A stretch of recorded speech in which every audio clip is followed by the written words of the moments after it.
Okay, I'm presenting for the paper that we have my team is Dr. Amira and also Dr. Suhaimi. We have received a DeBA research grant for amounting to 5,000. Okay, we already published one paper, ERA index, and then we need to publish another one in Scopus. So the ERA index is basically on the conceptual paper, and then this is the final finding. We already submitted to IJMA, waiting for another peer review, another examiner to give his or her comment. Okay, so the paper is talking about in-store customer experience. I code it as ISCX towards COVID-19 preventive measure of Malaysian retailers. This is a qualitative study. Okay, so the introduction is basically expert believe social distancing rules could significantly shrink retail in-store sales growth. This study happened during the first post-COVID. Okay, but basically we have at that time we still have rules and regulation that we need to follow. Social distancing and all. And then the retailers need to follow the rules. If not, they cannot run the business. Okay, so in order to make relevant during that post-COVID and COVID time, retailers must follow the new normal of COVID. Okay. All right, so the paper or the study have one research objective, but from this one research objective, we actually managed to come up with several research questions. Okay, so the objective is to explore the in-store customer experience. Okay, ISCX, okay, toward COVID-19 preventive measure of Malaysian retailers. Okay, so the study used Maslow hierarchy of needs research framework that integrate with ISCX and also preventive measure during movement control order with an MCO phases. I think we have around 3 phases. Okay, so and then this study support SDG 3, good health and well-being, which help end COVID-19 pandemic as infectious diseases when it comes to the MCO preventive measures. Okay, so that one helps to reduce the infectious disease to be spread. Okay. So the literature review is divided into two concepts, which is ISCX, in-store customer experience, and also preventive measure alone. Okay, so the ISCX basically have 1, 2, 3, 4. We code it into 4 codes. One is cognitive experience that focus on retailers' products display, service, and preventive measures taken. Effective experience, this is focused on the emotion of the consumer. Okay, social experience focus on the interaction of consumer with other people in the retailer store, including other customer and also the staff of the retail shop. Okay, physical experience, talking about level of comfort of the consumer towards the retailer store's overall environment, including the preventive measure taken by this shop. Okay. Another one is literature review coming from preventive measures. Okay, the sources from preventive measures actually coming from many sources, especially from the guideline from Ministry of Health. Okay, social distancing. This is the measures that we managed to come out from past literatures and also guidelines, okay, from the government guidelines and also newspaper. So one is social distancing, okay, basically around 1.5 meters, something like that. Hand sanitizer been put on the retailers, on-premise sanitation done by retailers, face mask, temperature detection, effective payment checkout, which is maybe they will use more online payment checkout, and also QR code, okay, and then the store airflow. So the research framework of Maslow hierarchy needs, when it comes to the experience from the past literature, so we need to we managed to find the linkage of customer experience towards physiological needs, and the preventive measure is actually under the safety needs. We only cover these two part because this is the basic of Maslow, and then the rest it doesn't really connect it to the preventive measure and also experience itself lah.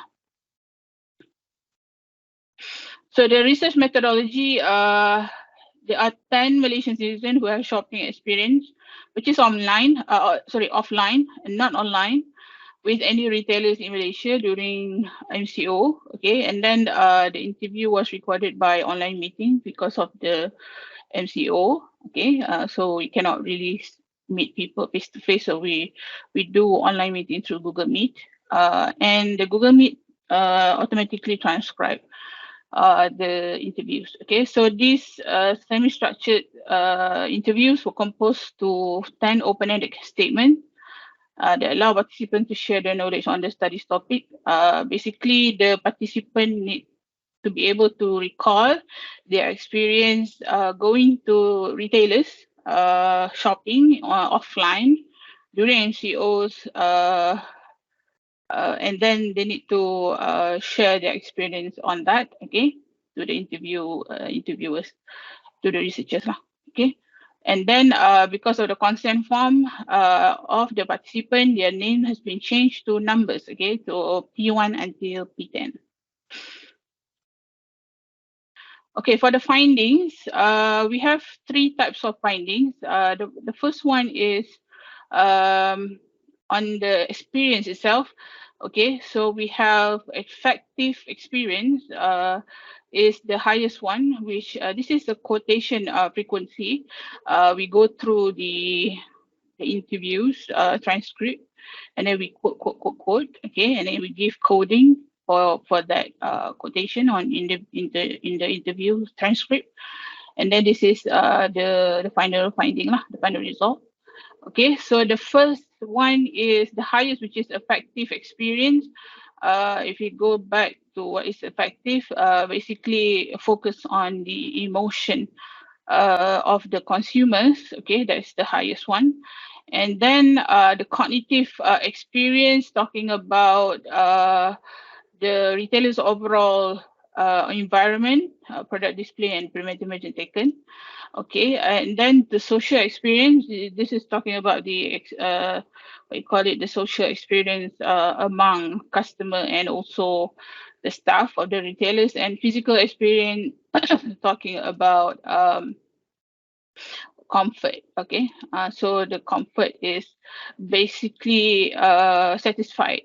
Okay, it's actually on the satisfaction. The lower the frequency, meaning they don't have much issue lah. So when it comes to effective experience, from all these experience, it can be divided into 2 types of positive and negative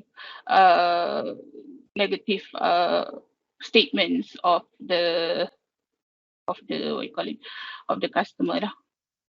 Okay, so from ISCX codes finding,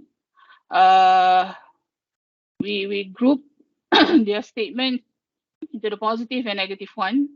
Negative is more on I can say complaining, okay, maybe the unsatisfied or something like that.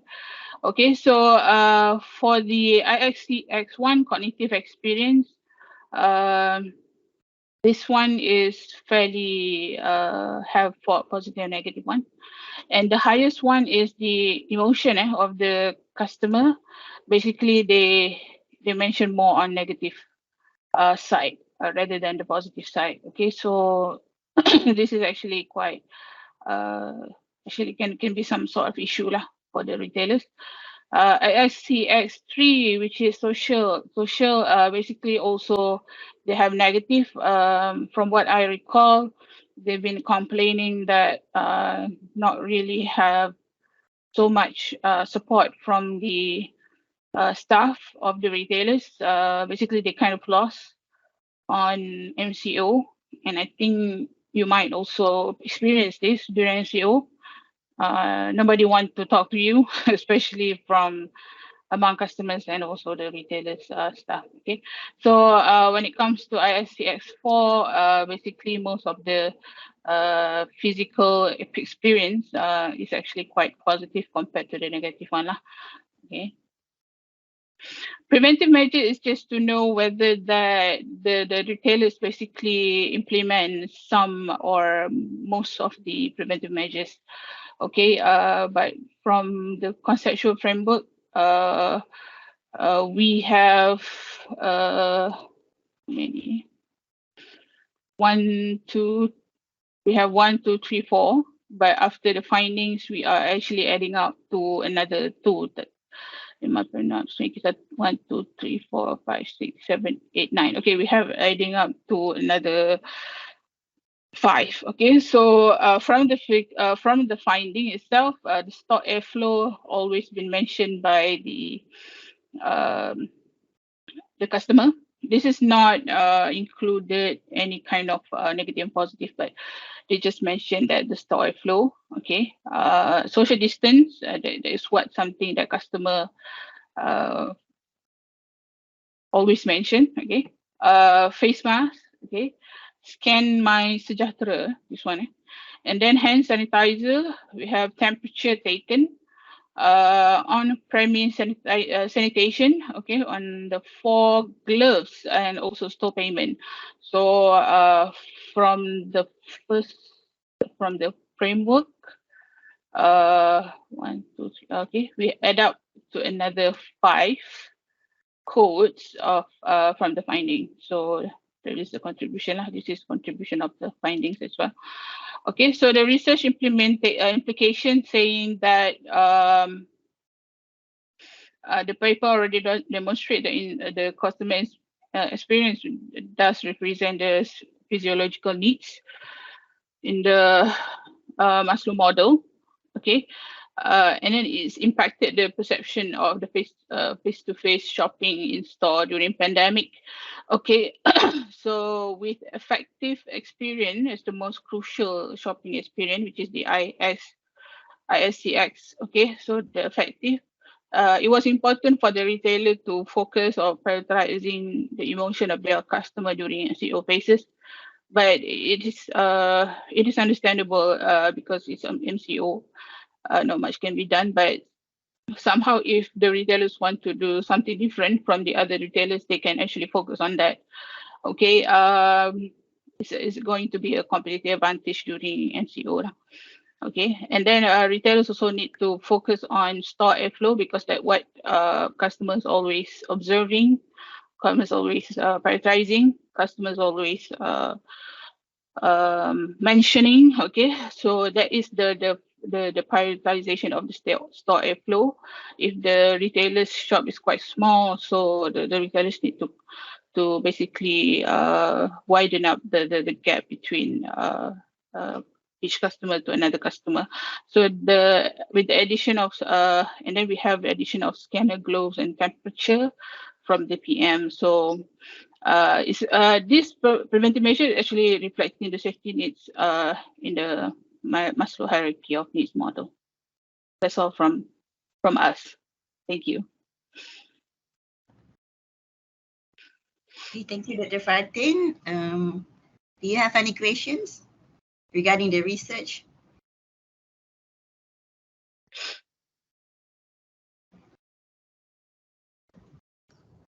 Okay, may I ask? Yeah. Okay, thank you, Dr. Fatin, for your very informative, nice presentation. My question is that what criteria the respondents need to fulfill to be your respondents, number one. And then number two, that you did not show us any statements. Normally for qualitative study, we would like to see some statements directly coming from the respondents. And also, did you use any software to analyze the data like NVivo or atlas.ti? So these are the questions. Okay, for the criteria, but basically we already published this one at the for this journal. Okay. For the criteria, we basically mentioned in the first conceptual paper. Okay. The participant must be Malaysian citizen. That is the first criteria. And then the participant is a customer of any retailers in Klang Valley, Malaysia. We focus on Klang Valley. Okay. And then the participant must have the buying experience at any retailers in Klang Valley during any phases of the MCO. And then must purchase any item within the retailer's premise without pickup or online delivery methods. Okay. And then the participant can recall their experience purchasing any item inside the retailer's premise. Okay. So basically, this is the criteria that we've done. Okay. All right. So for the statements, this one is still undergoing publication, but somehow we basically managed to get the participant not coming from Klang Valley alone. Some of them coming from Sabah, okay, and then Pahang. All right. So we do have a statement. Okay, so cognitive experience with positive and negative. For example, I think it is good because retailer is adapting to new norm. So we code it as the cognitive experience with positive emotion. Okay. Okay. So when it comes to the negative one, you can say all the stuff, including me, are being cautious to each other. So we code it as negative emotion. Okay. So that is cognitive. We have affective. This one received the highest quotes. Okay. So for the positive emotion, I'm very excited during shopping in MCO. So some of our participants are very excited during MCO because it's actually different. Okay, but they enjoy the moment. And then some of the participants kind of say that we are introvert, so that's why they love MCO phases. Okay, so we code it as a positive one.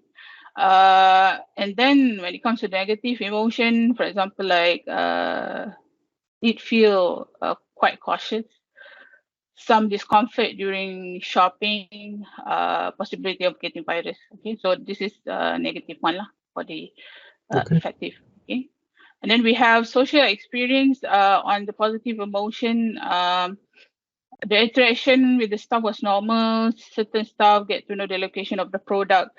It was a normal interaction, which is the participant mentioned there is nothing changed. Okay, so basically we code it as the positive emotion. And then not really having interaction with store assistant.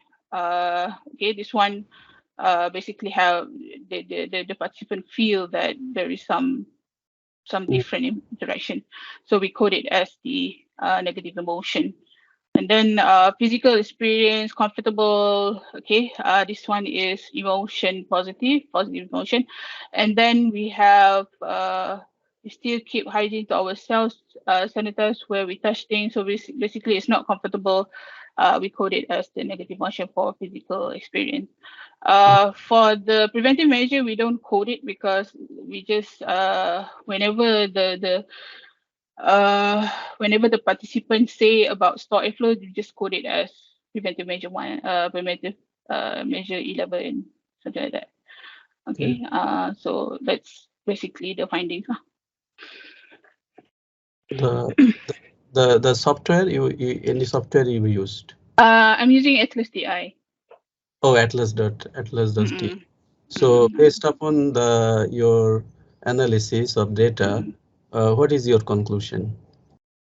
My conclusion is that basically the highest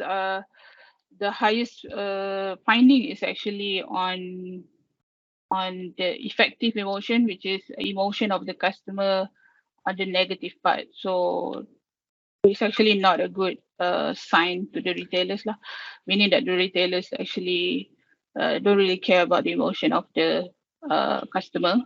At that time, customer are very not comfortable. They feel that not we call it not safe.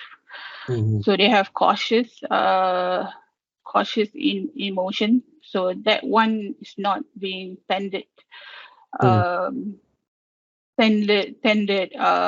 the retailers. So that's the conclusion. Okay. Okay. Thanks. All right. Thanks. Okay.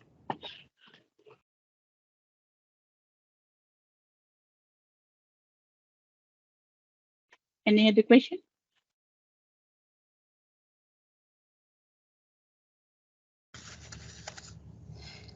I think you don't have any more questions. No question. Maybe I Thank you, Prof. Rafikul, for asking. Yeah, maybe suggest one thing, that if you have used atlas.ti, then atlas.ti software generates some diagram, nice looking diagram, especially using the theme. So when you communicate with the journal, then the reviewers, they will see this. So that will increase the probability of acceptance. So you can think about giving some diagram directly generated by the software. All right. Okay. Thank you, Prof. Okay, thank you, Dr. Fatin. We will then proceed to Prof. Suhaimi for sharing. Okay, you may share your slide, Prof. Before that, before Prof. Suhaimi goes, I need to give the background of this trip. Prof. Suhaimi, is it okay that I speak few words in the beginning? Yeah, so that what you speak, then they have the background already. All right, now we know that India is a country, is quite large, and it has about 30 states, like in Malaysia, you have Selangor, you have Kelantan. So one of the states in India is West Bengal. All right. Why it is West? Because after the partition, before the partition, it was an integral region. Then it used to be called as just Bengal, just Bengal. But in 1947, when India got independence from the British, this is a political issue, it's a historical issue. They divided the integral region, the Bengal, into two parts. So the two parts were called East Bengal, and the other one is West Bengal, East and West. East Bengal went to Pakistan, and in 1971 they became an independent country, and it is called Bangladesh now in 1971.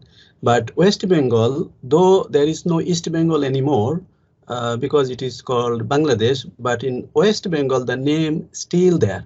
We still use the word West, but there is no East. There are discussions that we should do away with the word West, but so far it has not been done. So it is West Bengal. Now in the time of partition, when most of the Muslims, they were in East Bengal, so the many well-to-do families from the West Bengal side, especially Muslim families, they migrated to East Bengal because the majority are Muslims. So they may get better opportunities, better environment, better education, better social facilities, etc. So many families, they migrated to East Bengal. So many poor families, they remained in West Bengal until I know they are still poor. Many of them are still poor. Now, now poverty alleviation, this is a very important issue for West Bengal Muslims, and traditionally, historically, it is like this, as I mentioned. Now, we have, as we all know, the education is the key for economic development, social upliftment, etc., etc. So the the West Bengal Muslim, they have realized that we have to move forward through education, and and education is there in the government school, in colleges, universities, but the environment is very different. There is no Islamic environment and so on. So the community leaders, they started to have their own privatized school. The pioneer in this movement, the educational movement, is Al Amin Mission. So they started with one small school in 1988, and the founder is Nurul Islam. So we also met in that in this meet. In the Prof. Suhaimi will be talking. So this Al Amin Mission has really done a great job. It has 74 branch schools, and all are boarding schools. The students, they have to sit there. There are boys campus. There are separate, exclusively separate girls campuses, and they follow the state syllabus, but they have also Islamic curriculum extra, because in the state education syllabus there is no Islamic subjects. But since this is privatized, so they can have their own. So they have the Islamic some Islamic subjects. They pray 5 times. They have mosque. Now, having success of Al Amin Mission, many other community leaders, they started also their own missionary school. We call it missionary school, and one of them is Rahmat Alam Mission. The person behind the Rahmat Alam Mission is Sirajul Islam, Alhaj Sirajul Islam.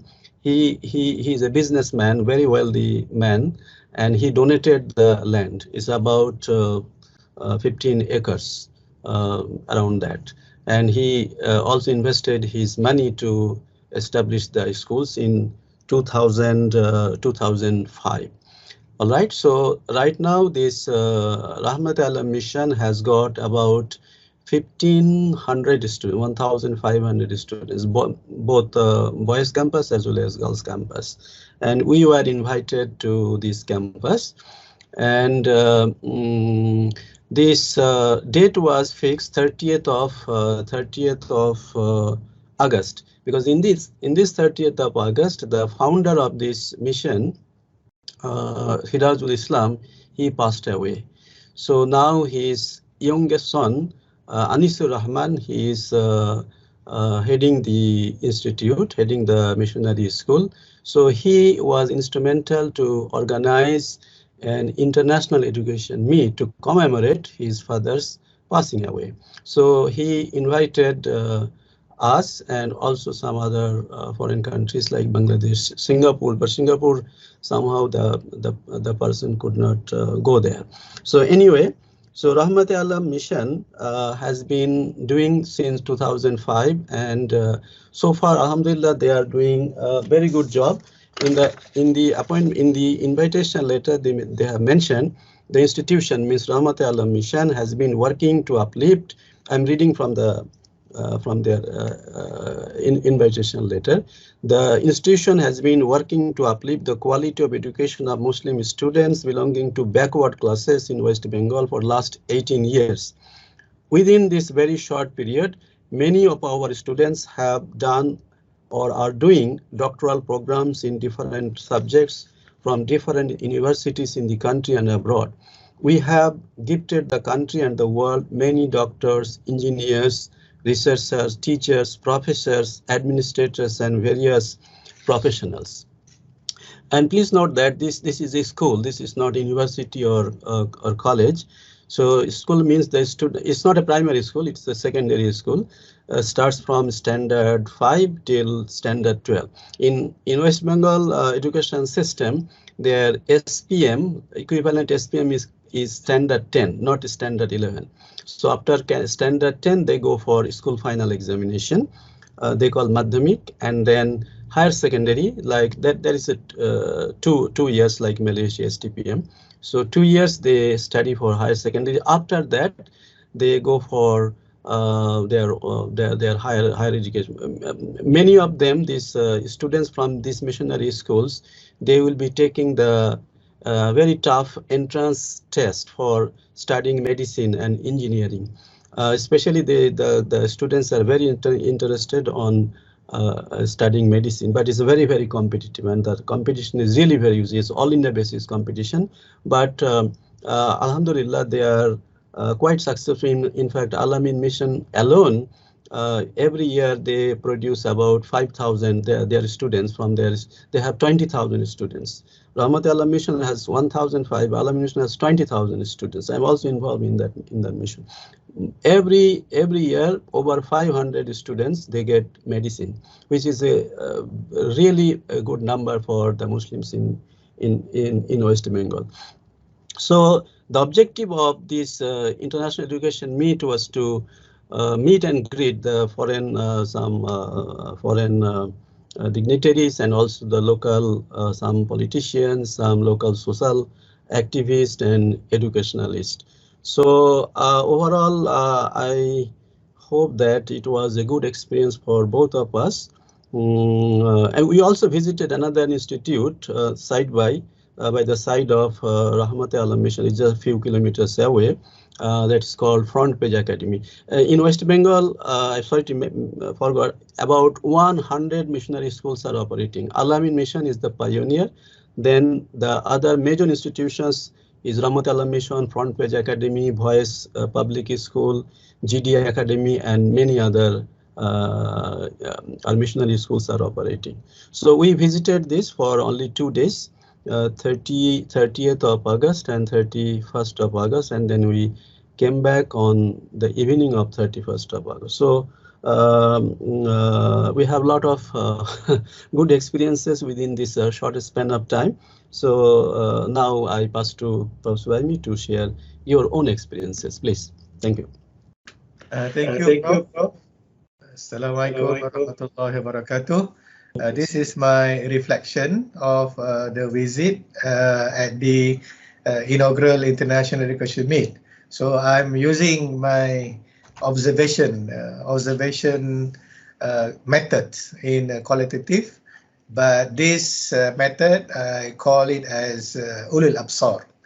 This is spirituality aspect from a Muslim perspective. So in other words, as a management lecturer, I try to harmonize the management and the spirituality with the Uli Absar methods in the my reflection on the 2023 Kolkata. I call this Kolkata inaugural International Education Meet, 29 until 31st August. So basically, the lens of Uli Absar. I also see my qualitative research student here. Thank you. So another way we call observation is Uli Absar perspective. So what actually Uli Absar? This is also part of the university vision and mission actually. Specifically, we go for mission number 6 to enhance intercultural understanding and foster civilization dialogues in Malaysia as well as across communities and nations. In this context, between Malaysia and India. And actually we specifically, this particular meeting, we are on this flagship of global relevance and citizenship. And also we try to observe from also the Sejahtera academic framework. So the basis for Uli Absar from Surah Al-A'raf, verse 179, A'udzubillahi minasyaitonir rajim. Bismillahirrahmanirrahim. Walaqad zara'na li jahannama katsiran minal jinni wal ins lahum qulubun la yafqahuna biha wa lahum a'yunun la yubsiruna biha wa lahum azanun la yasma'una biha ulaika kal an'am bal hum adall ulaika humul ghafilun. The meaning, approximate meaning, And we have certainly created for hell many of the jinn and mankind. They have hearts with which they do not understand. They have eyes with which they do not see. They have ears with which they do not hear. Those are like livestock, rather they are more astray. It is they who are the heedless. So this is the basis for us to use to absorb our observation from our eyes, our ears, our sense to make sense of our surrounding. So what actually the basis for ulul absar? It is reasoning. This reasoning can be divided based on this ayat.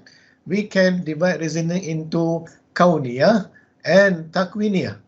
Kauniyah, we see the universe, and then takwiniyah, we see the phenomenon of the universe. And then from these two, kauniyah and takwiniyah, we derive lesson from what we observe. Okay, for qualitative research student, this is another method that you don't see in the qualitative research book, but this is from our Islamic tradition of qualitative.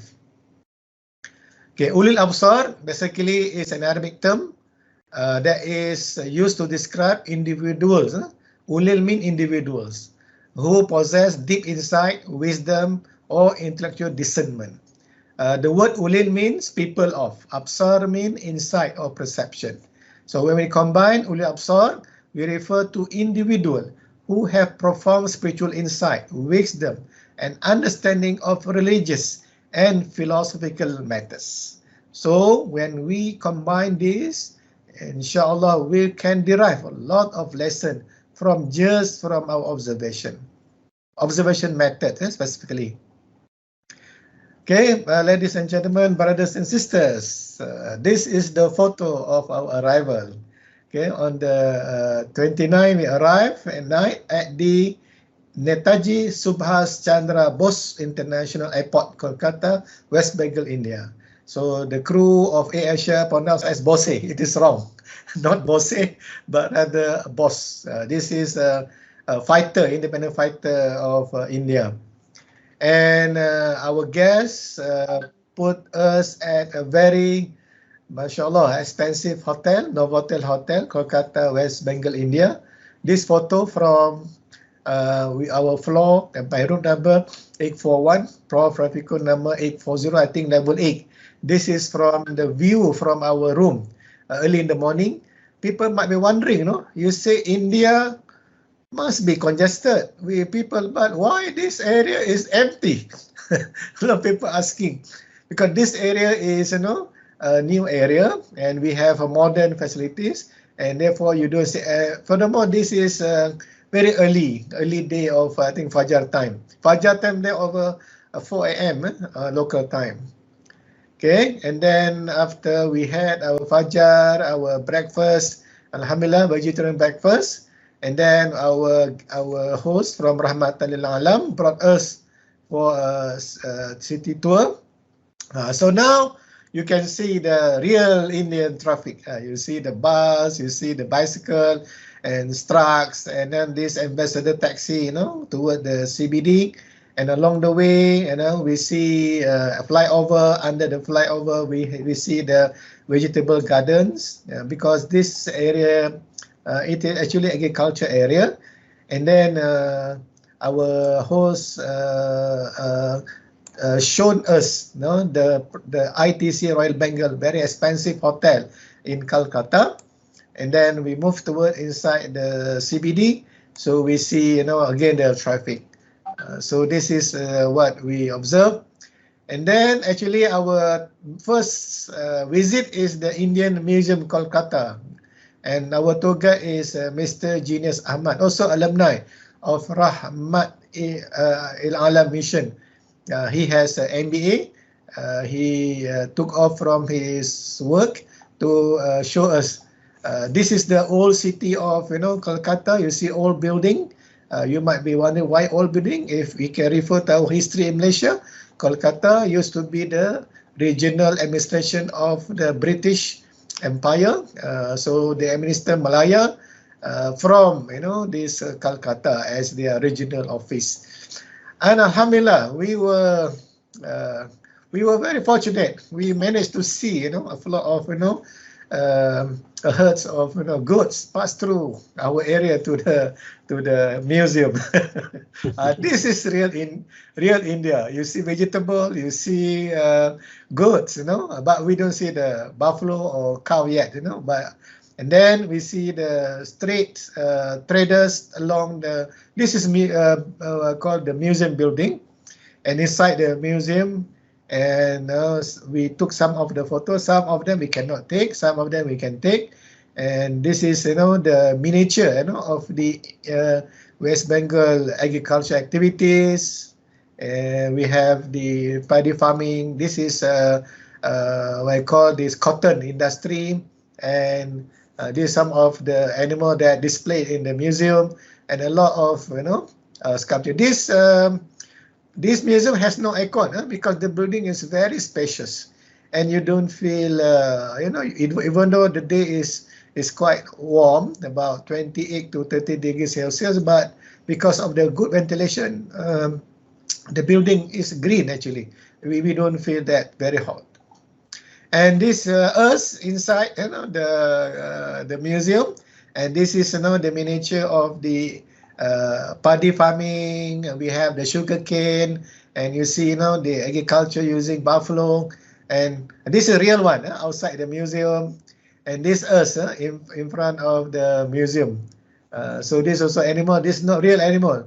This is a fake animal that is just a model animal inside the museum. Okay, the next destination is for us to visit the planetarium. I think if you realize, in Kuala Lumpur also we have planetarium on the hill opposite Masjid Negara, and also near the PDRM Bukit Aman. So those who visited, this is just like our planetarium. And we are queuing to get into this. Before we queue, Alhamdulillah, Prof. Rafikul and Mr. Genius treated us with the street food. For your information, this is called the pani puri, and the other one is papri chaat, and also we have the lemonade as our drink. So according to some friends, my student from quality research class, actually we have in Malaysia, and the ladies enjoy this pani puri. This one you cannot enjoy one. You have to enjoy a few in order for you to feel the pani puri. And then the snack called papri chaat. I think treated by Mr. Genius Ahmad, our guest. And Alhamdulillah, no worry, the street food, Alhamdulillah, is okay, it's good. And as first time tasting street food, I'm okay, I have no problem with my stomach, etc. Some people worried about the street food. And then we enter into planetarium, and Alhamdulillah, this another Uli Absar, we see the universe, all this galaxy, etc. Just exactly like what we had in our Kuala Lumpur planetarium. The only thing, this is on the flat land. Our planetarium is on the hill. Okay, this is the day. On the 30th of August, we brought by our guests from hotel to this place, and we met with our students and also the other guests. Among guests are the custodians, parents, and also the local communities. And all of us, there are so many people are given talk. The first person was given the first speaker was Prof. Rafikul. My turn after lunch and Zohor. So the same audience. And before that, the tradition that they have is to give this flower and also badge and also this plaque before we give speech. In our country, you give all this after you are given your speeches. In this country, they are given you the momentum, the souvenir before you give the speech. They pay first your speech before they give you this badge, and then this flower first, and then they put the badge on you, and then this the liner. Okay, and then these are all the students of this Rahmat Alam mission. that Prof mentioned, they are such we call a secondary student from grade 5 until grade 12. And this is so beside, surprise us, they also honor us with the regalia and also the cap, 3 of us.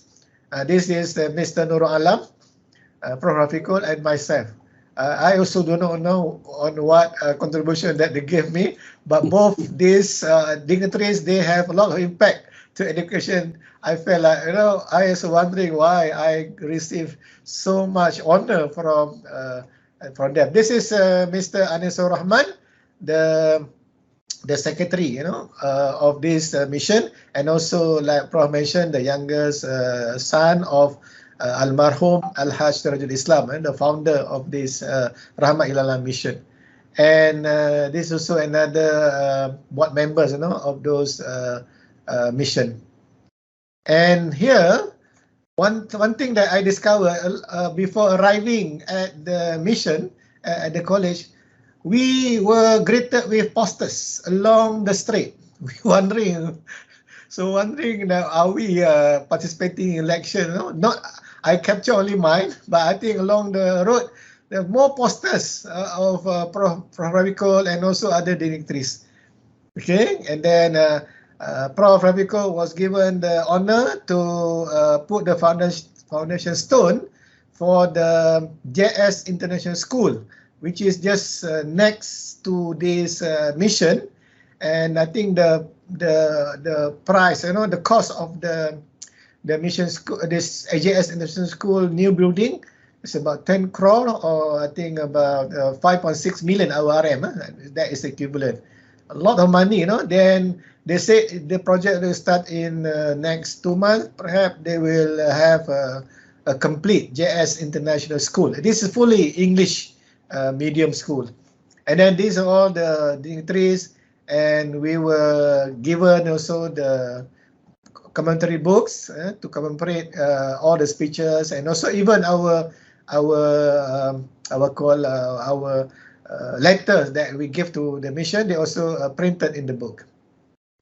Okay, this is a plaque presentation given to Prof. Rafikul, and also for all the dignitaries by different management of this missionary. And this is the ceremony whereby, very simple.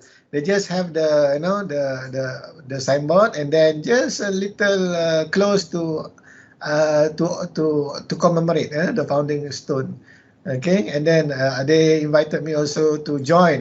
This. Actually, they asked Prof. Rafikul to do the honor, but they also invited the rest also to join this. And this is the foundation stone to commemorate Marhum Al-Hajj Maulana Zahirul Islam, the founder secretary of Rahmat Ilalam Mission, by Sheikh Maulana Huzaifa. This is another leader of Islamic education in India. And also, I was photographed along with other dignitaries, and this Deputy Commissioner used to visit IIM, and he mentioned to me that he used to meet with our second rector, Almarhum Datuk Professor Emeritus Abdul Hamid Abdul Sulaiman.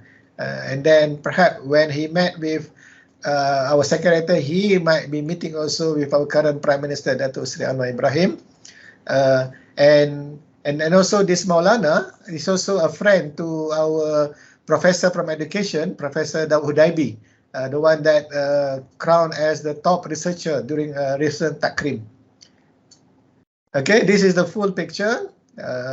You might be wondering, this little man, came from which planet? From Gomba, suddenly appeared among these dignitaries. They asked also, to present this very simple but very significant in front of the entrance of this college. Okay, this is also the moment whereby we were given the honor, with this regalia, and also this is Mr. Nurul Islam, the one that Prof mentioned, has 74 schools, and this person has no school, but I do not know what's given. And this is my feeling, you see, we have reporters, we have, newspapers took our photo, and beside me is another influential board members, Sheikh Maulana Taha, beside me, and beside Rafikul is Mr. Anisur Rahman, the secretary, and the gentleman in pink shirt, Ratan Bose, the person that came to our Department of Business to personally invite both of us for this meet. They were very serious. They came all the way from Kolkata to meet us. This is Mr. Ratan Bose. Don't pronounce as Bose. They say Bose. Okay, this is various of our that Prof mentioned just now. We also after the meet, on the second day, 31st August, during Malaysia Merdeka celebration, we were busy, giving our speeches to the what called Front Page Academy. This is all the girls' academy. Again, the same ceremony. We were given flower before, but this time no badge, just flower before our speech. This is the director of the Front Page Academy. Mr. Qamaruzaman, and then with the principal and management. This is with the girls' college. We gave our speeches are very simple, just to remind them that they have to be successful Muslim and they have to abide by with the values, Islamic values, Arkanul Islam, Arkanul Iman, and so forth. And this is inside the director office. Mr. Qamaruzaman said this is Mr. Qamaruzaman, the director, and Rafikul as the we call very important person. This person just a guide to accompany him. Again, we had this our guide to accompany us. This person is a medical doctor. He's a medical doctor, so graduate alumni of Rahmat Ilang Alam. Okay, this is the scenario where we speak to the girls. MashaAllah, we ask them to write down what we speak, and then they written down, and they have a very beautiful handwriting in English, and also in their local language. They written what we have mentioned. And this is our visit to the girls' campus at Rahmat Alam. And after returning from the Front Page College, we were invited also to give a speech to the boys and the girls at this campus until we stop at about Maghrib. Then we take break for Maghrib, and then our brief dinner. And then at 8 p.m. on the 31st August, they brought us to the airport. Okay, and then another observation at airport, we have a very thorough check for boarding pass and passport, and also we have to check in our luggage, because when they weigh, our luggage exceeds 7 kilo. So we have to pay 4,000 Indian rupees for the luggage. And then they don't recognize the e-boarding that we printed earlier. They need their own, and then only the immigration can allow us to depart. And we stop, and the security check also very, very strict, body check and so forth. And we have to remove shoes, we have to remove separately our devices. And one thing that they didn't want to use English with me, even they know that I'm not the local. They speak in their language, but I couldn't understand. But Prof has to translate for me what they mentioned. And then Alhamdulillah, the waiting was very good for us to have a rest. After a very long day of talk. And 11:30 we entered the flight, took off at 12 a.m. We arrived at KLIA on 1st September, 7:15 a.m. in Malaysia. So basically, in conclusion, Uli Absar that I observed personally as a speaker, observed the visit. Appreciated the culture, the practice, and also entrepreneurial of the people, especially Muslim, because they were they were not, as minority, they were not given a lot of opportunity, but they have to struggle to survive, but they took the challenge. And we also had the opportunity, I had the opportunity to see personally along the way, 3 hours from Kolkata to Barachampa, which is the place of the mission.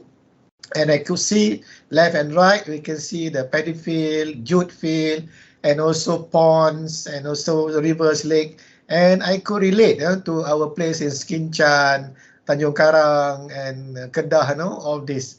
And something that, make me feel that, oh, I'm not that, in foreign country, because see all this agriculture, I just like in my own home country. With the kaunia that I see and the phenomenon that I see, lesson that I can see that, that's why, in Islam, we are asked to visit, to travel, so that we can appreciate more lesson, and then this can increase our iman, inshallah. Jazakumullah khair katsiran for the opportunity given. If you have any question, inshallah, we can answer. Thank you very much. Assalamualaikum warahmatullahi wabarakatuh. Thank you so much.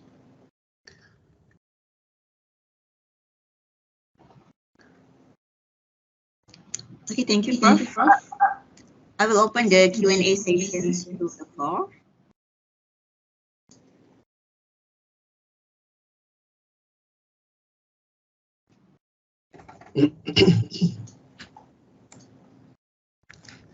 Anyone would like to go to Kolkata? But this time, Prof said, is summertime, a bit hot. Yeah, I can feel very hot, and after the talk, I said to Prof, I need to take shower. Yeah, either winter. If you go to January, February, it will be winter. Winter means not that harsh winter like Canada or even UK.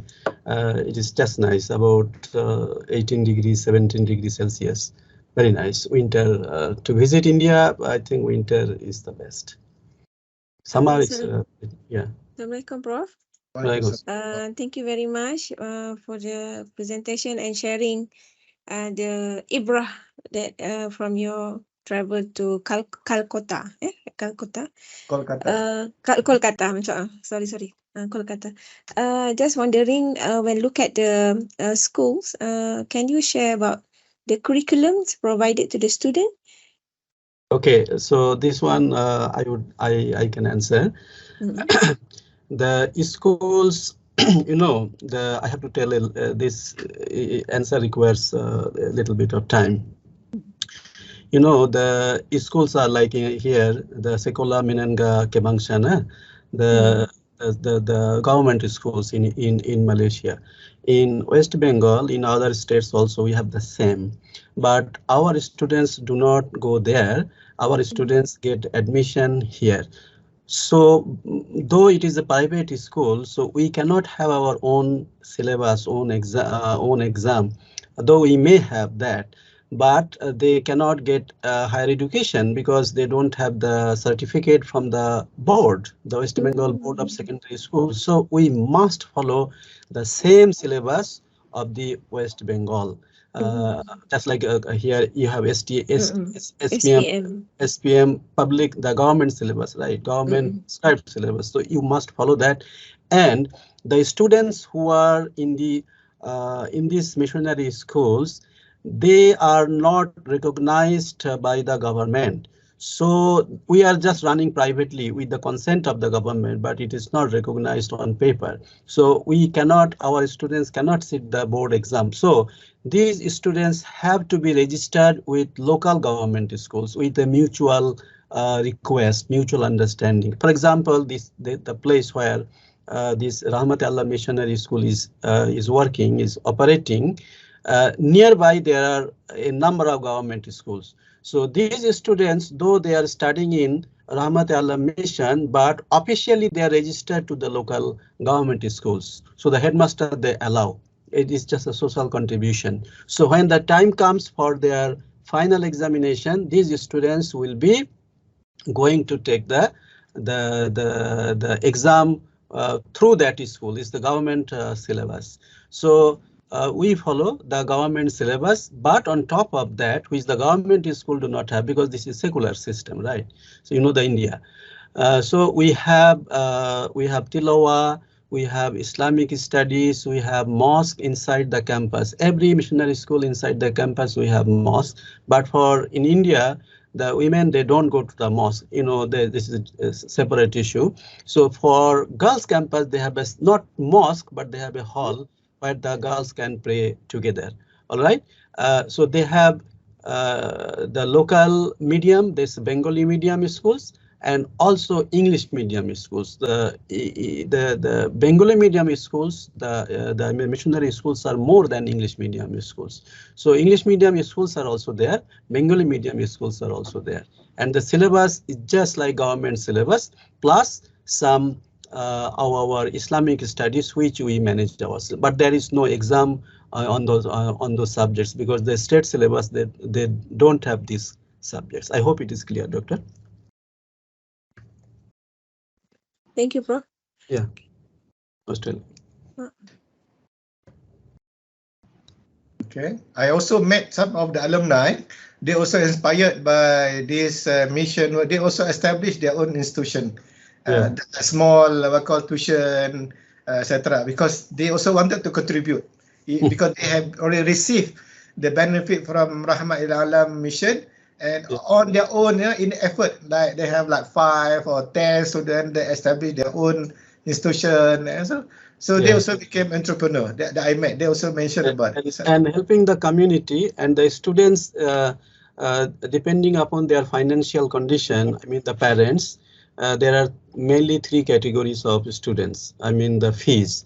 So those families, though they can manage the paying the full fees, they have to pay the full fees. So the management of the school, they have the mechanism to inquire, to verify the financial position of the parents. So they have to pay the full fees. But there are many families, I will say majority, they cannot pay the full fees. The fees are actually not that very high.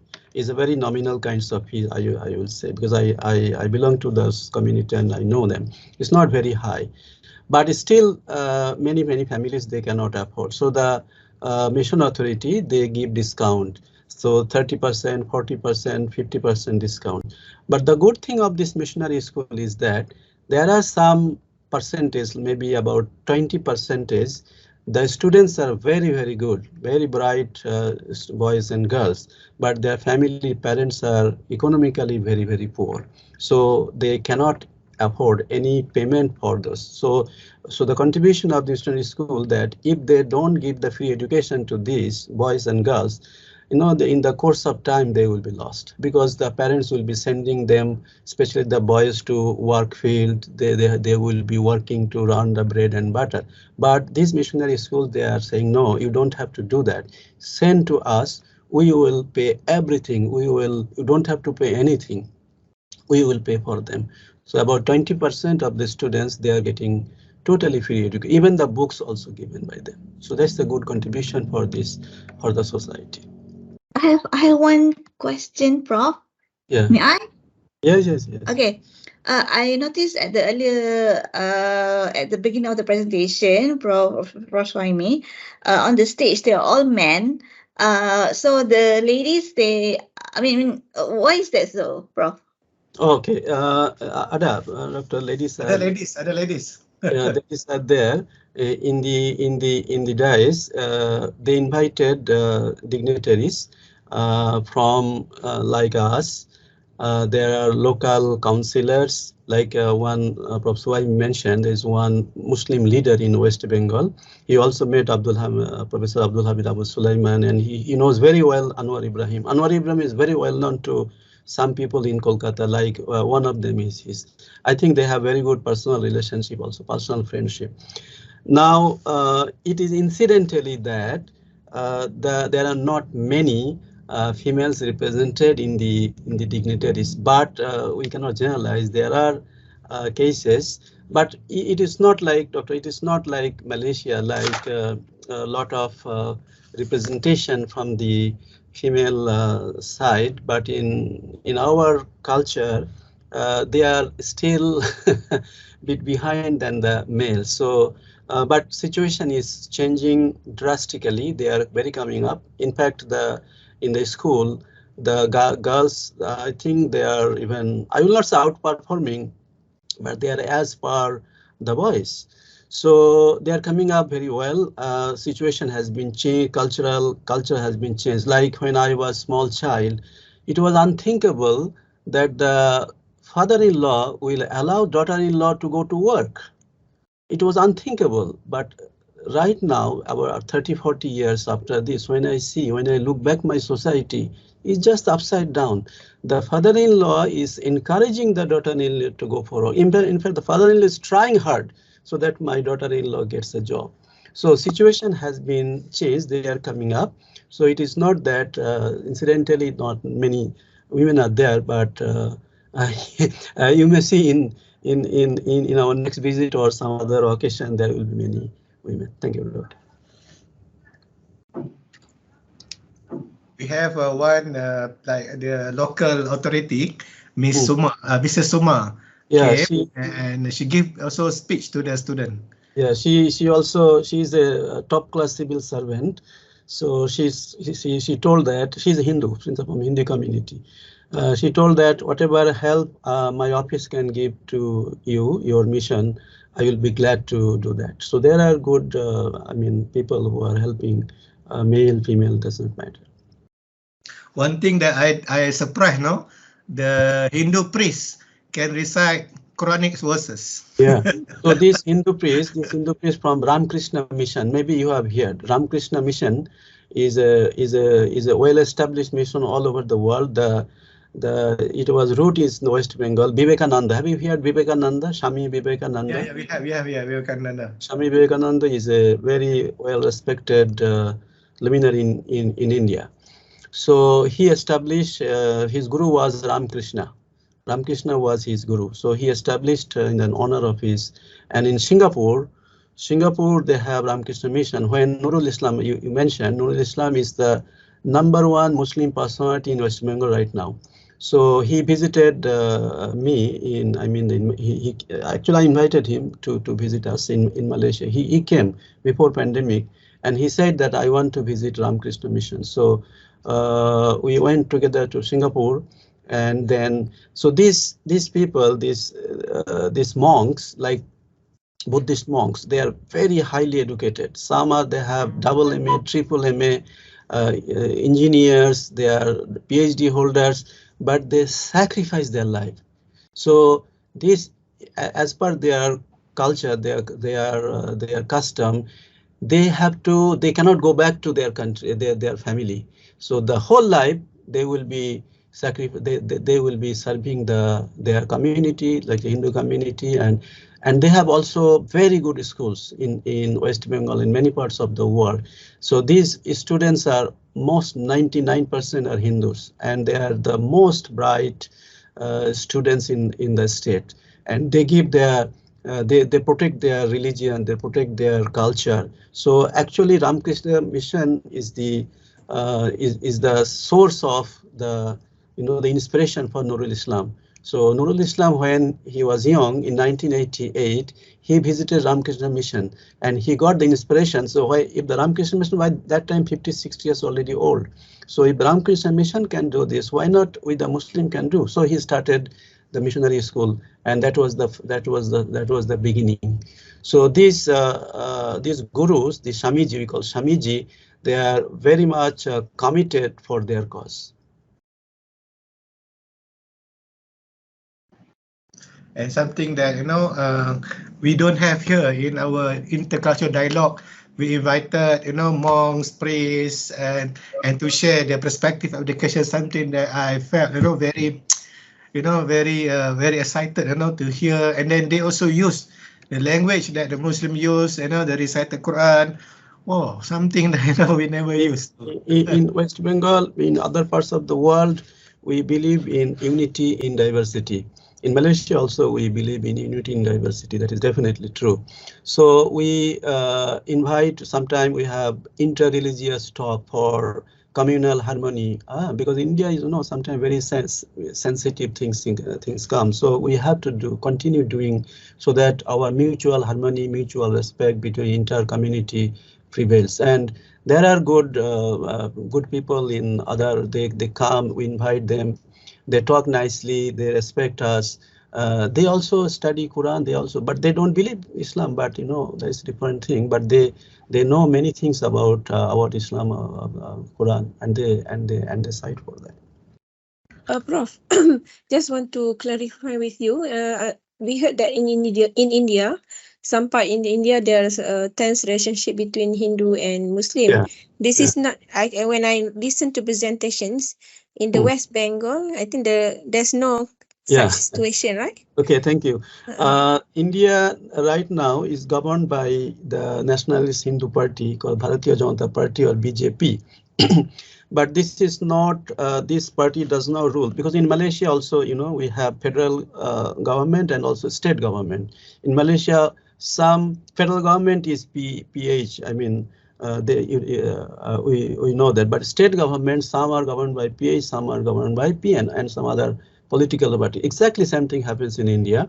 The ruling party is the Hindu national party, but they don't govern the states, or not all the states. Some states, yes, they govern, they are the majority, but some majority of the states, no.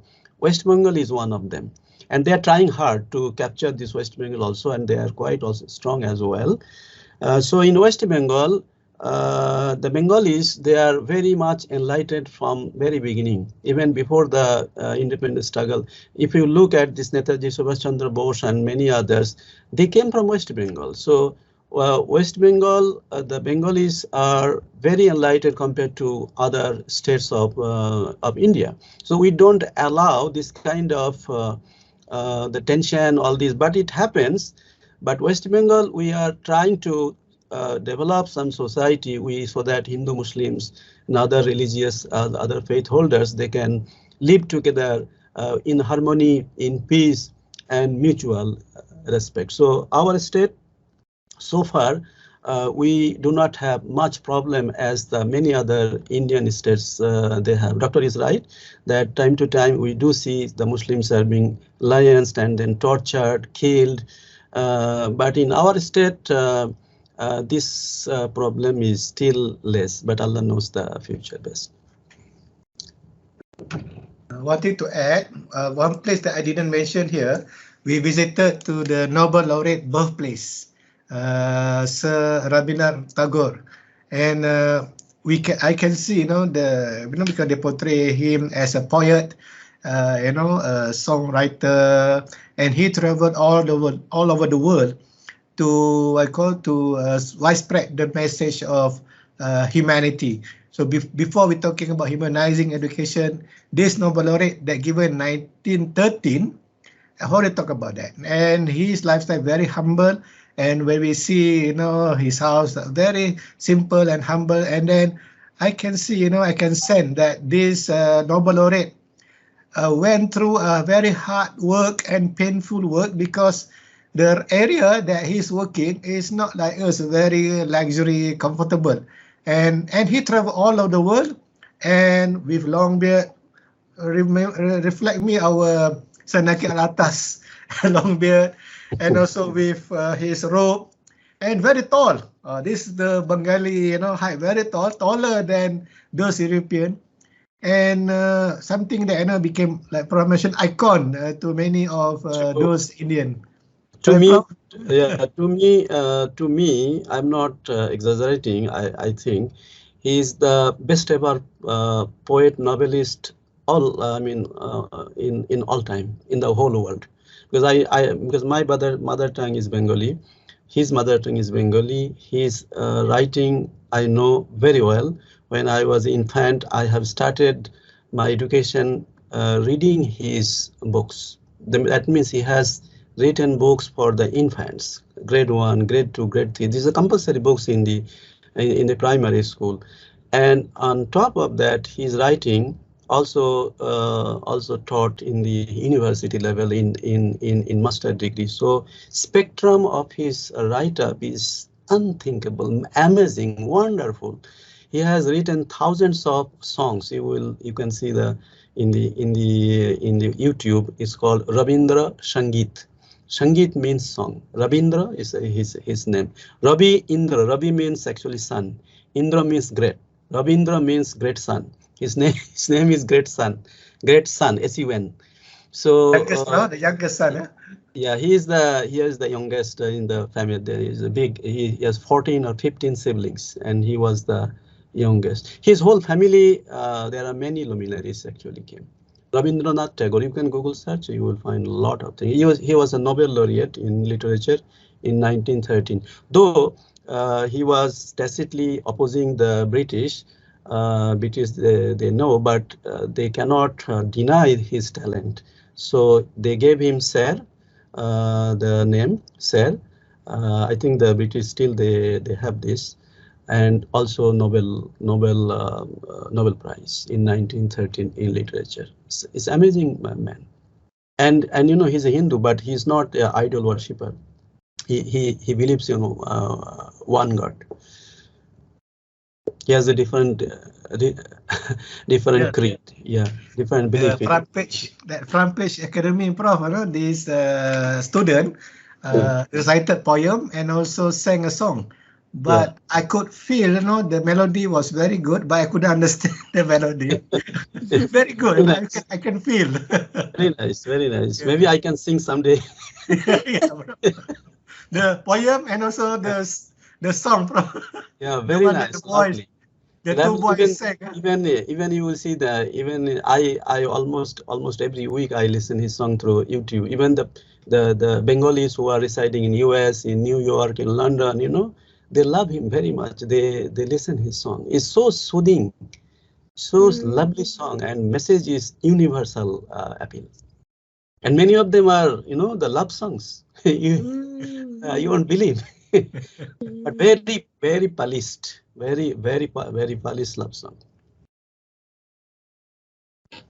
We need to say that just now you mentioned, Prof, he believed in one God. Yes. Like Tawheed. Yeah. But yet to believe Prophet Muhammad. No, they have actually when the Islam was being propagated, so they had to do something. So they form a community. They call Brahma, but something like. So Rabindranath Tagore is one of them. It's a group of people, but they are minority. So they don't believe in idol worshipping. And Rabindranath Tagore was one of them, but he's not Muslim.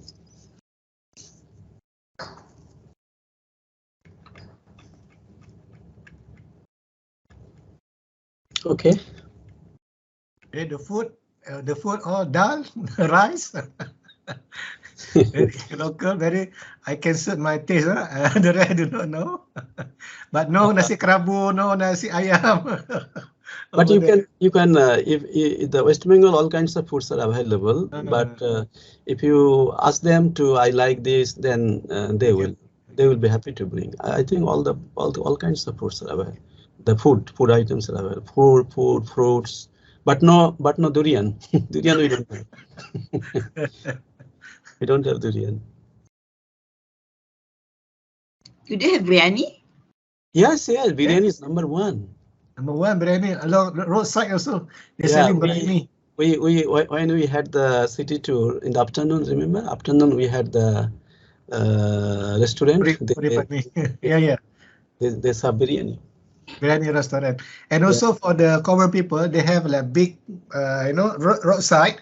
They're also selling biryani. Just like if you go to Kelantan is selling breakfast, right, with the big plate, right, and then they scoop, and then the common people can have their breakfast exactly like that at Kampung area, and also in the city. So the biryani, I can see the similarity between the Kelantanese selling breakfast and also the biryani that's sold in Kolkata. Yeah, actually to see the real India, you have to move away from the city. That's what we did. So we had opportunity to see the paddy field, jute field, the ponds, agricultural activities. But if your conference is in the city, you won't feel these kinds of things. You have to move away from the city. Then you will see the real India.